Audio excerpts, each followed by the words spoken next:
കുഞ്ഞുണ്ണിയുടെ നമ്പറിലാണ് ഞാൻ വിളിച്ചു. അമ്മ ഫോൺ എടുത്തു. അപ്പൊ ഞാൻ എന്റെ പേര് പറഞ്ഞു, എന്റെ ഇപ്പൊ നടക്കുന്നുണ്ട്, അത് നിങ്ങൾ അറിഞ്ഞിട്ടാണോ എന്ന് കൺഫേം ചെയ്യാൻ വേണ്ടി വിളിച്ചാണ്. അപ്പൊ പുള്ളിക്കാരത്തി എന്റെ അടുത്ത് ചൂടായിക്കൊണ്ട്, കാശില്ലാതെ കഷ്ടപ്പെടുന്നവരുടെ ശ്രദ്ധയ്ക്ക് കാശുണ്ടാക്കാൻ നല്ലൊരു മാർഗമാണ്. ദിവസങ്ങൾ കൊണ്ട് കോടികൾ സമ്പാദിക്കാവുന്ന ഒരു മാർഗം. മെഗാ നൃത്ത പരിപാടി അവതരിപ്പിക്കുക. അതിനകത്തൊരു സിനിമാ താരത്തിൻ്റെ പേര് മതി. എന്നിട്ട് കുട്ടികളുടെ നിന്ന് ഇങ്ങോട്ട് കാശ് വാങ്ങുക. കാരണം 10,000 രൂപ മുതൽ എത്ര രൂപ വേണമെങ്കിലും വാങ്ങും. നമ്മുടെ ഗിന്നസ് വേൾഡ് റെക്കോർഡ് സ്ഥാപിക്കാൻ വേണ്ടി ദിവ്യ ഉണ്ണി നടത്തിയ പരിപാടി, നൃത്ത പരിപാടിയിൽ സംഘാടകർ ഓരോ കുട്ടിയുടെയും നിന്ന് രജിസ്ട്രേഷൻ ഫീസ് ഇനത്തി 3,500, വസ്ത്രത്തിന് വേണ്ടി 1,600 വാങ്ങിയെന്നാണ് പറയുന്നത്. യഥാർത്ഥത്തിൽ വസ്ത്രത്തിന് വേണ്ടി ഉപയോഗിച്ച 360 രൂപ മാത്രമേ ഇതിന് ചിലവായുള്ളൂ എന്നും വാർത്തകൾ വരുന്നുണ്ട്. കല്യാൺ സിൽക്ക് എന്നിൽ നിന്നാണ് ഈ തുണി എടുത്തത്. അതിൻ്റെ വാർത്താക്കുറിപ്പ് അവർ തന്നെ പുറത്തു വിട്ടിട്ടുണ്ട്. കാരണം 390 രൂപ, 360 രൂപയ്ക്ക് വാങ്ങാണ്ടുമാണ്, ഒരു 390 രൂപയ്ക്കാണ് ഒരു സാരി കൊടുത്തത് എന്ന് കല്യാൺ സിൽക്ക് തന്നെ പറയും. അപ്പം ഓരോ വിദ്യാർത്ഥിയുടെയും നിന്ന് മേടിച്ച ഭീമമായ തുക 5,100 രൂപ. ബാക്കി 4,710, 12,000 പേര് പങ്കെടുത്തു. ഏകദേശം 5,65,20,000 രൂപ. കാശുണ്ടാക്കാൻ വിധി വല്ല മാർഗം വേണം. എല്ലാ ചിലവും കൂടെ പോയി ഒരു 50,000 അല്ലെങ്കിൽ ഒരു 50 ലക്ഷം പോക്കോട്ടെ, ബാക്കി കിട്ടിയില്ലേ? 5 കോടി രൂപ എങ്ങും തൊടാതെ കിട്ടിയില്ലേ? ഇതിപ്പോഴും നേരെ വേറെ ബിസിനസ് വേറെ ഉണ്ടോ? ഈ ഞാൻ പറഞ്ഞില്ലേ, എപ്പോഴും ഈ പരിപാടി നടന്നു കഴിഞ്ഞപ്പം നഗരസഭ കൈമലർത്തി. നഗരസഭയിലെ മേയർ അനിൽകുമാർ പറയുന്നു, ഞാൻ ഈ പരിപാടി തന്നെ അറിയുന്ന 2 ദിവസം മുമ്പാണെന്ന്. അത് ശ്രദ്ധിച്ചോണം. കൊച്ചി ഇൻ്റർനാഷണൽ സ്റ്റേഡിയത്തിൽ ഈ പരിപാടി നടന്നിട്ട് കൊച്ചിൻ നഗരസഭ ഇത് അറിഞ്ഞില്ല എന്നാണ് പറയുന്നത്. എന്ത് വിരോധാഭാവം! സജി ചെറിയാൻ പങ്കെടുത്തു, സർക്കാർ അറിയുന്നില്ല. മേയറില്ല, MP-യും MLA-മാരും ഒക്കെ പങ്കെടുത്തു, പിന്നെ ആരും അറിയുന്നില്ല. ദിവ്യ ഉണ്ണിയുടെ പരിപാടിയായി. ദിവ്യ ഉണ്ണിയോടൊപ്പം ദേവി ചന്ദന, ഋതുമന്ത്ര, ഉത്തര ഉണ്ണി, പാരീസ് ലക്ഷ്മി ഇവരൊക്കെ പങ്കെടുത്തു. കൈതപ്പുറത്തിൻ്റെ വരികൾ, ദീപാങ്കുരൻ്റെ സംഗീതം, പിന്നണി ഗായകൻ അനു ശങ്കറിൻ്റെ ഗാനാലാപനം എല്ലാം കൊണ്ട് മികച്ചു. അങ്ങനെ ഓരോ വിദ്യാർത്ഥിയുടെയും 5,100 രൂപ വെച്ച്. ഞാൻ കേട്ടിട്ടില്ല, ഇത്ര നാളായിട്ട് ഇത്ര ബുദ്ധിയില്ലാത്തവരാണ് ഈ മാതാപിതാക്കൾ എന്ന് പറയുന്നത്. ഈ പരിപാടി പങ്കെടുത്തു കഴിഞ്ഞാൽ ഇന്ത്യയിലെ വിവിധ സംസ്ഥാനങ്ങളിൽ നിന്ന്, ഗൾഫ് രാജ്യങ്ങളിൽ നിന്ന്, ഓസ്ട്രേലിയ, USA, കാനഡ, UK എന്ന് വേണ്ട മിക്കവാറും രാജ്യങ്ങളിലൊക്കെ ആൾക്കാർ ഇങ്ങോട്ട് വരുമായിരുന്നു. ഗിന്നസ് വേൾഡ് റെക്കോർഡ് ഇവിടെ എടുത്ത് വെച്ചേക്കുന്നു, തരുവാൻ കിട്ടുമെന്ന് വിചാരിച്ച്. അപ്പോൾ ഇവിടുത്തെ ആൾക്കാരെ നിന്ന് 5,100 മേടിച്ചപ്പം വിദേശത്തുള്ളവരുടെ നിന്നൊക്കെ ലക്ഷക്കണക്കിനായിരിക്കുമല്ലോ മേടിച്ചത്. അതൊക്കെ ആരെങ്കിലും തുറന്നു പറഞ്ഞാലേ നമുക്കറിയത്തുള്ളൂ. ഇപ്പോൾ ഉമാ തോമസ് എന്ന് പറയുന്ന MLA ഇവിടുന്ന് വീണത് കൊണ്ട് മാത്രമാണ് ഇത് നമ്മൾ അറിയുന്നത്. അല്ലെങ്കിൽ കേരളത്തിൽ എത്തൊക്കെ വെട്ടിയിൽ ദിവസേന നടക്കുന്നുണ്ട്. അതിലൊന്നായിട്ട് ഇത് മാറിയേനെ.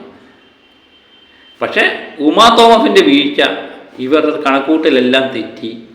ഇത് അന്വേഷിച്ചു, കണ്ടുപിടിച്ചു. അപ്പോഴാണ് അറിയുന്നത് നഗരസഭ അറിഞ്ഞില്ല. ഇത് കൂടാതെ 150-300 രൂപ കൊടുത്ത് ടിക്കറ്റ് വിൽപ്പന ഉണ്ടായിരുന്നു. ഈ 12,000 കുട്ടികളുടെ രക്ഷാകർത്താക്കൾ, അവരുടെ ബന്ധുക്കളെല്ലാം ഇതിനകത്ത് കയറുമല്ലോ. അവർക്ക് ടിക്കറ്റ് ചാർജ് ഇനത്തി 150-300 വെച്ച് ഈടാക്കി എന്നുള്ളതാണ്. ഇതിൻ്റെ വിനോദ നികുതി നഗരസഭയ്ക്ക് കൊടുത്തുമില്ല. എന്താ കഥ! എന്ത് ഉദാര മനസ്കരാണ് ഈ നഗരസഭ എന്നൊക്കെ പറയുന്നത്. നമ്മുടെ ടാക്സ് ഒരു ദിവസം താമസിച്ച് കഴിഞ്ഞാൽ ഇവിടെ വന്ന് മേടിച്ചുകൊണ്ട് പോകുന്ന നഗരസഭ ഒരു ഇൻ്റർനാഷണൽ പരിപാടി നടന്നിട്ട് അതിൻ്റെ വിനോദ നികുതിയെ ഞങ്ങൾക്ക് വേണ്ട എന്ന് വെച്ചൊക്കെ പറഞ്ഞാൽ എന്താ അറിയുന്നത്? മേയർ പറഞ്ഞതാണ് വിനോദ നികുതി 10 പൈസ പോലും അടച്ചിട്ടില്ല എന്ന്. അവർക്ക് വേണ്ട. അതാണ് ഞാൻ പറഞ്ഞത്. ഇവരാരും അറിഞ്ഞില്ലെങ്കിലും കിട്ടാനുള്ളത് ഇവർക്കെല്ലാം കിട്ടിക്കാണും എന്നുള്ളത് 100% ഉറപ്പാണ്. അല്ലെങ്കിൽ ഇവരാരും അറിയാതെ ഗിന്നസ് വേൾഡ് ആക്കുമോ? ഈ വിദ്യ അതിലൊക്കെ രസമെന്ന് പറഞ്ഞാൽ കുട്ടികളെ സംഘടിപ്പിച്ചതെന്ന് പറഞ്ഞാൽ നൃത്ത അധ്യാപകരാണ്. ആ ഏറ്റവും കൂടുതൽ കുട്ടികളെ കൊണ്ടുപോകുന്ന നൃത്ത അധ്യാപകർക്ക് പ്രത്യേക പാരിതോഷികം സ്വർണ്ണ മോതിരമൊക്കെ കൊടുക്കുന്ന പറയുന്നത്. ഏറ്റവും കൂടുതൽ കുട്ടികളെ കൊണ്ടുവരുന്ന. അപ്പം വിദ്യാർത്ഥികളെ അല്ലേ എന്തായിരിക്കും പറഞ്ഞ് ധരിപ്പിച്ചേക്കുന്നത്? നിങ്ങൾ ഗിന്നസ് വേൾഡ് റെക്കോർഡിലേക്ക് വരികയാണ്, നിങ്ങളുടെ പേര് റെക്കോർഡ് എഴുതപ്പെട്ടു. ഇതിൽ പരം സൗഭാഗ്യം കിട്ടാനുണ്ടോ? മുടക്കേണ്ടത് ലക്ഷങ്ങൾ വേണ്ട. രജിസ്ട്രേഷൻ ഫീസ് ഇനത്തിൽ 3500, ടെഫിന് 1600, ഇത് മാത്രം മതി. ആൾക്കാരെല്ലാം ഓടി നടക്കുക, ലക്ഷങ്ങൾ കൊടുക്കാമെന്ന് പറഞ്ഞിട്ടും. എന്നിട്ടും നിങ്ങൾക്ക് കിട്ടിയ സൗഭാഗ്യം എന്ന് പറഞ്ഞായിരിക്കും കുട്ടികളെ ഓരോരുത്തരെയും ചേർത്തത്. ഇപ്പം 5100 അല്ല, ലക്ഷങ്ങൾ കൊടുക്കാൻ തയ്യാറായാലും ആൾക്കാർ പങ്കെടുക്കുക എന്നുള്ളതാണ്. അങ്ങനെ കുട്ടികൾക്ക് ഈ 5100 രൂപ മാത്രമല്ല ചിലവായത്. കൂടാതെ ഇവരുടെ താമസം, ഭക്ഷണം, ഇതിനെല്ലാം കാശ് വേറെ ചിലവായിട്ടുണ്ട്. അങ്ങോട്ട് കാശ് കൊടുത്ത് വെട്ടിപ്പിന് പോവുക എന്ന് പറയുന്നത് നമ്മൾ ജീവിതത്തിൽ ധരിച്ചിട്ടുണ്ടോ? ഒരു പരിപാടിക്ക് പങ്കെടുക്കാൻ അങ്ങോട്ട് കാശ് കൊടുത്തിട്ട് ഈ നട്ടപ്രാ വേഗത്തിൽ കിടന്ന് ചാടി. ഇതിൻ്റെ ഗുണം കിട്ടിയ ആർക്കാണ്? അപ്പം ഗിന്നസ് വേൾഡ് റെക്കോർഡും പ്രകാരം നമ്മൾ തിരക്കിയത് പ്രകാരം അറിയാൻ പറ്റുന്നത് ഒറ്റ റെക്കോർഡ് കൊടുക്കത്തുള്ളൂ. അത് ഒരുപക്ഷെ ദിവ്യോണ്ണിയുടെ പേരിലാകാം, അല്ലെങ്കിൽ മൃദംഗ വിഷൻ എന്ന് പറയുന്ന സംഘാടകരുടെ പേരിലാകാം. അല്ലാതെ ഈ ഓരോ കുട്ടികൾക്കും കൊടുക്കത്തില്ല എന്നുള്ളത് പാവം കുട്ടികൾക്കും രക്ഷകർത്താക്കളും അറിയാൻ വയ്യാഞ്ഞിട്ടാണോ എന്ന് നമുക്കറിയില്ല. ഇവരെല്ലാം ഇതിൻ്റെ പുറകെ അങ്ങ് ചാടിപ്പറയും. അപ്പോൾ ഇതൊക്കെ കണ്ടു കഴിഞ്ഞാൽ നമ്മൾ പഠിക്കില്ല. ഇതെല്ലാം അറിഞ്ഞുകൊണ്ട് ഒരു വ്യക്തി ഒരു കുട്ടിയെ ചേർക്കാൻ വേണ്ടി പോയതാണെന്ന് പറയുന്നു. അതൊന്നും കിട്ടാതെ വന്നു കഴിഞ്ഞാൽ റെക്കമെൻഡേഷൻ ഒക്കെ വേണമായിരുന്നു. ഇതിൻ്റെ ഒരു പങ്കെടുക്കാൻ തന്നെ റെക്കമെൻഡേഷൻ വേണമായിരുന്നു. പുള്ളി ഇതിൻ്റെ കാര്യങ്ങളൊക്കെ തിരക്കി കഴിഞ്ഞപ്പോഴാണ് പുള്ളിക്ക് ഇതിൻ്റെ വെട്ടിയിലെല്ലാം മനസ്സിലായത്. പുള്ളി പരാതിയായിട്ട് ഉടൻ തന്നെ പോലീസ് സ്റ്റേഷനിലും കയറാൻ പറ്റുന്നിടത്തെല്ലാം പോയി. പുള്ളി അത് തന്നെ വിവരിക്കുന്നുണ്ട്. നമുക്കതൊന്ന് കേൾക്കാം. കേട്ടതിന് ശേഷം ബാക്കിയുള്ള കാര്യങ്ങൾ സംസാരിക്കാം. ദിവ്യോണ്ണി അല്ല എടുത്തത്, ദിവ്യോണ്ണിയുടെ അമ്മയായിരുന്നു കോൾ എടുത്തത്. ദിവ്യോണ്ണിയുടെ നമ്പറിലാണ് ഞാൻ വിളിച്ചത്. അമ്മ ഫോൺ എടുത്തു. അപ്പൊ ഞാൻ എന്റെ പേര് പറഞ്ഞു, എന്റെ പേര് ഇന്നതാണ്, ഞാൻ വിളിക്കുന്ന കാരണം എന്നതാണ്. ഞങ്ങൾ ഇങ്ങനെ ഈ പ്രോഗ്രാമുമായിട്ട് ബന്ധപ്പെട്ട് കോൺടാക്ട് ചെയ്ത സമയത്ത് നമുക്ക് ഇങ്ങനെ മോശമായ ഒരു അനുഭവം ഉണ്ടായി. അപ്പൊ ഇന്ന പ്രകാരം പാലാരിവട്ട സ്റ്റേഷനിൽ ഞാനൊരു പരാതിയും കൊടുത്തിട്ടുണ്ട്. അപ്പൊ ഇത് നിങ്ങളും തമ്മിൽ വേറെ എന്തെങ്കിലും രീതിയിലുള്ള ബന്ധമുണ്ടോ എന്ന് അറിയാൻ വേണ്ടിയിട്ടാണ് വിളിച്ചതിൽ. ഇന്ന രീതിയിലുള്ള തട്ടിപ്പ് നടക്കുന്നുണ്ട്, അത് നിങ്ങൾ അറിഞ്ഞിട്ടാണോ എന്ന് കൺഫേം ചെയ്യാൻ വേണ്ടി വിളിച്ചതാണ്. അപ്പൊ പുള്ളിക്കാരത്തി എന്റെ അടുത്ത് ചൂടായിക്കൊണ്ട് സംസാരിച്ചു. ഞാൻ ഇതിനെന്തിനും നിങ്ങളുടെ അടുത്ത് മറുപടി വരണം എന്ന് പറഞ്ഞിട്ടാണ് തുടങ്ങുന്നത്. പിന്നെ പുള്ളിക്കാരത്തി പറഞ്ഞു, നിങ്ങൾക്ക് പരാതി ഉണ്ട്, നിങ്ങൾ കൊണ്ടുപോയി കേസ് കൊടുക്ക്. പിന്നെ എന്റെ മോള് ഇത് ചെയ്യാൻ വേണ്ടി വന്നിട്ടുണ്ടെങ്കിൽ അത് ചെയ്യുക തന്നെ ചെയ്യുമെന്ന് പറഞ്ഞു. ഇന്നലെ രാവിലെ ഞാൻ ഈ ചർച്ചയൊക്കെ തുടങ്ങുന്നതിന് മുമ്പ് ഇന്നലെ ഞാൻ പാലാരിവട്ട സ്റ്റേഷനിൽ വിളിച്ചിരുന്നു. അപ്പൊ ഇത്രയൊക്കെ പ്രശ്നമായിട്ടും പാലാരിവട്ട സ്റ്റേഷൻ എൻ്റെ അടുത്ത് പറഞ്ഞു, നിങ്ങൾക്ക് പരാതി ഉണ്ടെങ്കിൽ നിങ്ങൾ ഇങ്ങോട്ട് വന്ന് പറയാം, അല്ലാതെ അവിടെ കുത്തുന്ന പിന്നെ വർത്താനം കൊണ്ട് കാര്യമില്ല. അതും ഷൗട്ട് ചെയ്തിട്ടാണ് പറയുന്നത്. അതും കഴിഞ്ഞ് ഇന്നലെ വൈകുന്നേരം ഞാൻ കമ്മീഷണറുടെ ഫോണിൽ ബന്ധപ്പെട്ടു. കമ്മീഷണറുടെ ഫോണിൽ ബന്ധപ്പെട്ട് ഈ കാര്യം വന്നപ്പോൾ പുള്ളി പറയുന്നത് പുള്ളി ഇങ്ങനത്തെ ഒരു സംഗതി അറിഞ്ഞിട്ടില്ല. അപ്പൊ ഇത്രയും നേരമായിട്ടും ഈ അദ്ദേഹത്തിന്റെ കീഴിലുള്ള ഒരു സ്റ്റേഷനിൽ നടന്ന കാര്യം അദ്ദേഹം അറിഞ്ഞിട്ടില്ല എന്ന് പറഞ്ഞു കഴിഞ്ഞാൽ ഇതൊക്കെ വിശ്വസിക്കാൻ പറ്റുന്നതാണെന്ന് നിങ്ങൾക്ക് തോന്നുന്നുണ്ടോ? അപ്പം പിന്നെ രണ്ടാമത് ഞാൻ വിളിക്കുമ്പോൾ പുള്ളിയെ സാറൊന്നും പറഞ്ഞ ഞാൻ സംസാരിച്ചു. അപ്പൊ പുള്ളി എന്റെ അടുത്ത് ഇങ്ങോട്ട് സംസാരിക്കുന്നു, ഈ മോനെ നിനക്കിത് പറഞ്ഞാൽ മനസ്സിലാവത്തില്ലേ? ഇതാണ് പുള്ളി തുടങ്ങുന്നത്. പിന്നെ ഒരു വട്ടം നിന്നോട് പറഞ്ഞു. അപ്പൊ പങ്കെടുക്കാൻ ശ്രമിക്കുന്നവർ ചിലപ്പോൾ വീണ്ടും അറ്റംപ്റ്റ് നടത്തും. ഇങ്ങനെയല്ലല്ലോ സംസാരിക്കേണ്ടത്. അപ്പൊ ഇതിൽ പിന്നീട് അങ്ങോട്ട് പിന്നെ പുറത്തു പറയാൻ പറ്റുന്ന രീതിയിൽ തെറിയായിരുന്നു. പുറത്തു പറയാൻ പറ്റാത്ത രീതിയിലുള്ള തെറികളാണ് പിന്നെ ഞാൻ ഫേസ് ചെയ്തത്. ഈ പറയുന്ന കളക്ടറെ പേര് ഇപ്പൊ നിങ്ങൾ വിളിച്ചിട്ട് പറയുമോ? നിങ്ങളൊരു ഇതിന് പോവുകയാണെങ്കിൽ കളക്ടർ ഇതിൽ ഇൻവോൾവ് ആണെന്ന് നിങ്ങൾ പറയുമോ? കളക്ടർ അറിയില്ലെങ്കിൽ, കമ്മീഷണർ അറിയില്ലെങ്കിൽ നിങ്ങൾ പറയുമോ? ഇനിയൊക്കെ പോട്ടെ, ഇങ്ങനെയാണെങ്കിൽ തന്നെ കമ്മീഷണർ എന്തുകൊണ്ട് ഈ പറഞ്ഞ കാര്യത്തിൽ ഒരു അന്വേഷണം നടത്തിയില്ല? ഇത്തരത്തിലുള്ള ഒരു പ്രസ്താവന ഇവർ നടത്തി എന്ന് പറഞ്ഞിട്ട് സർക്കാരിന്റെ ഒരു പ്രോഗ്രാം ഇവർ നടത്തി എന്ന് പറയുന്നു.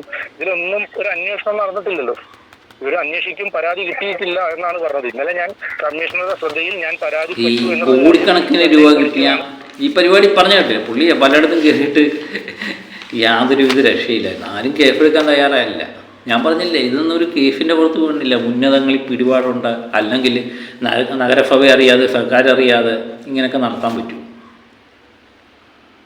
നഗരസഭയൊന്നും ഇത് അറിഞ്ഞിട്ട് പോലും അവർ പോലും മൈൻഡ് പോലും ചെയ്തില്ല. കാരണം കിട്ടേണ്ടത് പലയിടത്തും കിട്ടിക്കാണും എന്നുള്ളതാണ് എനിക്കിതിൽ നിന്ന് മനസ്സിലാകുന്നത്.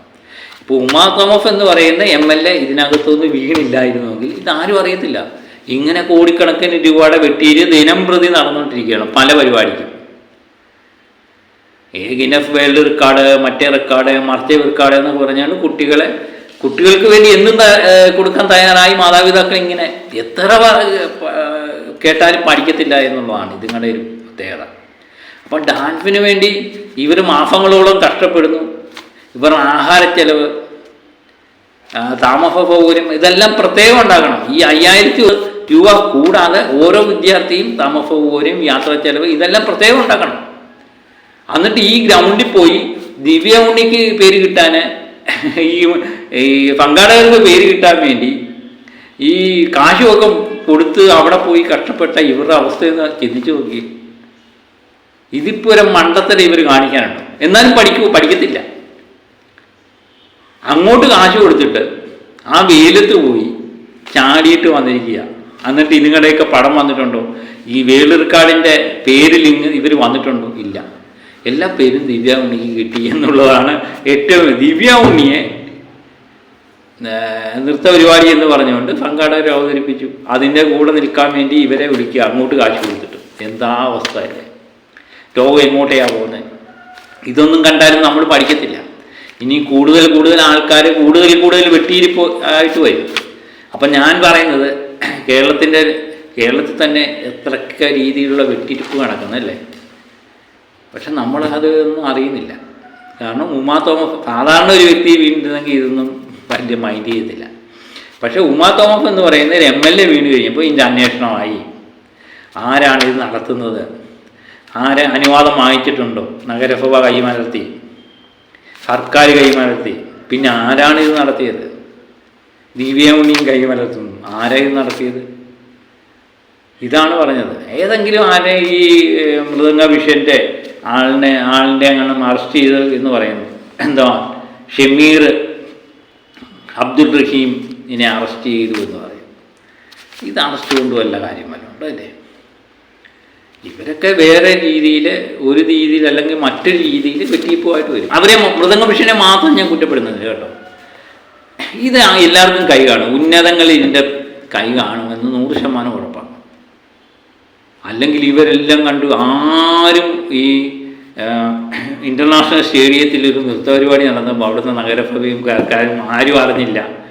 ഇവരെല്ലാം കണ്ണ് അടച്ചു കഴിഞ്ഞാൽ ഇവിടെ എന്താ സംഭവിക്കാൻ പാടില്ലാത്തത്? നാളെ ഏതെങ്കിലും ഒരു സംഭവം നടന്നു കഴിഞ്ഞതിന് ശേഷമല്ലേ എല്ലാവരും അറിയത്തുള്ളൂ. ഇതെല്ലാവർക്കും അറിവുണ്ടാകും, എല്ലാവർക്കും അതിൻ്റെ വീതവും കിട്ടിക്കാണും. അവസാനം ഒരു അപകടം വന്നു കഴിഞ്ഞപ്പം അതിൻ്റെ CEO മാത്രം കുടുങ്ങിയെന്ന് പറഞ്ഞാൽ മതി. പുള്ളി കുടുങ്ങിയെന്നും നമുക്ക് പറയാൻ പറ്റത്തില്ല. ജാമ്യത്തിൽ ഇറങ്ങും, അറസ്റ്റ് ചെയ്തു ജാമ്യത്തിൽ ഇറങ്ങും, അതിൻ്റെ നടപടിക്രമമായിട്ട് പോകും. വീണ്ടും പുതിയ കലാപരമായിട്ട് ഇവിടെ വരും. ഇതെല്ലാം കണ്ടു പഠിക്കാത്ത രക്ഷകർത്താക്കൾ, ജനങ്ങൾ ഇതിൻ്റെ പുറകെ വീണ്ടും പോകും. ഇത് തന്നെ സംഭവിക്കുന്നത്. അപ്പം മറ്റൊരു വിഷയമായി വീണ്ടും എത്താം കേട്ടോ. Okay, by.